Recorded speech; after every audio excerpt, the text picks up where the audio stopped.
नमस्कार. स्वागत आहे तुमचं विशाल दीप किचन या यूट्यूब चॅनलमध्ये. आज आपण तयार केलेलं आहे मुळाच्या पानाची सुकी भाजी. हे बघू शकता तुम्ही, खूप छान अशी आपली भाजी तयार झालेली आहे. मुळाच्या पानामध्ये खूप सारे पौष्टिक घटक असतात, तर हे पानं फेकून न देता तुम्ही त्यापासून अशा प्रकारे सुकी भाजी तयार करू शकता. ही भाजी तयार करण्यासाठी लागणारे साहित्य: हे मुळाची पाने घेतले. त्याचं जे जाडवालं देठ असतं ते आपल्याला काढून घ्यायचं आहे आणि जे कवळं देठ आहे ते आपण घेणार आहोत. आता हे बघा, अशा प्रकारे मी सर्व पाने निवडून घेतलेली आहे आणि स्वच्छ 2-3 पाण्याने धुवून घेतलेली आहे.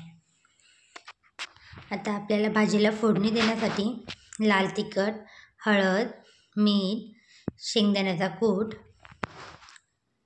लसूण, लाल मिरची, मोहरी, जिरं आणि कांदा. लाल मिरचीऐवजी तुम्ही हिरवी मिरचीसुद्धा घेऊ शकता. आता पानं आपण छान बारीक चिरून घेणार आहोत. आपण ज्यावेळेस मुळं आणतो त्यावेळेस त्याची जी पानं आहे ते एक तर काढून फेकतो किंवा ते पानं घेतच नाही. तर ज्यावेळेस आपण मुळा घेतो तर ते पाण्यासकट घ्यायचा आणि त्याच्या पाण्यापासून ही अशा प्रकारे भाजी करायची. याची भाजी तुम्ही पातळही करू शकता, शेंगदाणे तीळ लावून, आणि सुकीही करू शकता. आता बघा, एक कढई घेतली, त्यामध्ये 1 पळी तेल टाकलं. तेल छान गरम झालेलं आहे. आता आपण मोहरी आणि जिरं टाकूया. लसणाच्या पाकळ्या, लाल मिरच्या आपण आता तुकडे करून टाकणार आहोत. लाल मिरच्यामुळे ना ही सुकी भाजी खायला खूप छान लागते. आता आपण यामध्ये कांदा टाकणार आहोत आणि कांदा आपल्याला छान गुलाबी रंग येईपर्यंत परतून घ्यायचा आहे.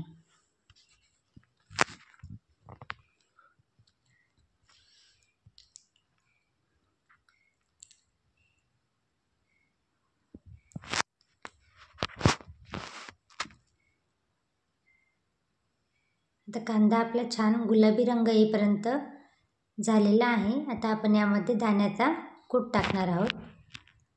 दाण्याचा कूटसुद्धा आपण तेलामध्ये छान होऊ देणार आहोत, जेणेकरून ज्यावेळेस आपण भाजी खाऊ तर जे हे शेंगदाण्याचे दाण्याचा कूट आहे हा छान खमंग लागेल.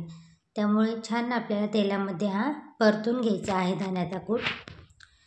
तुम्ही वाटलंच तर नंतरही टाकू शकता.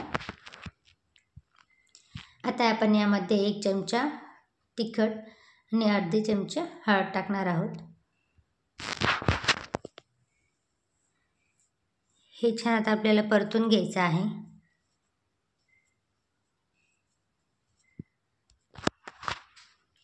आता यामध्ये आपण मुळाची जी पानं आहे चिरलेली ती टाकणार आहोत. मीठ आपण नंतर टाकूया, जेणेकरून ही जी भाजी आहे ते पानं जास्त दिसतात, थोडी शिजल्यानंतर ही पाने कमी होतात. त्यामुळे मिठाचा अंदाज आपल्याला कळत नाही. त्यामुळे पाणी छान आपल्याला शिजू द्यायचे आहे आधी, नंतर आपण यामध्ये मीठ टाकणार आहोत. हे बघा, आता हे छान पानं आता आपण एकत्र परतून घेऊया सगळं. हे बघा, आता भाजी आपली थोडी शिजलेली आहे तर कमी झालेली आहे. आता आपण यामध्ये चवीनुसार मीठ टाकूया. हे छान परतून घेऊ. यामध्ये ही भाजीची जी पानं आहेत हे शिजण्यासाठी थोडंसं पाणी टाकून आपण झाकण ठेवून छान भाजी शिजू देणार आहोत.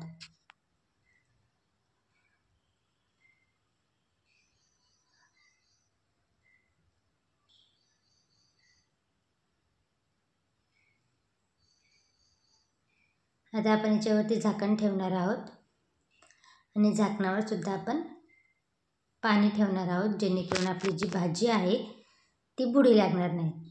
हे बघा, भाजी आपली छान शिजलेली आहे आणि छान तयार झालेली आहे. चवीला पण खूप छान लागते. तुम्ही एक वेळेस अशा प्रकारे भाजी नक्की करून बघा. जर व्हिडिओ आवडला असेल तर लाईक करा, शेअर करा, कमेंट्स करा आणि विशाल दीप किचन चॅनलला सबस्क्राईब करा. बघा तुम्ही, भाजीला कलरही खूप छान आलेला आहे आणि भाजी खूप छानही दिसत आहे.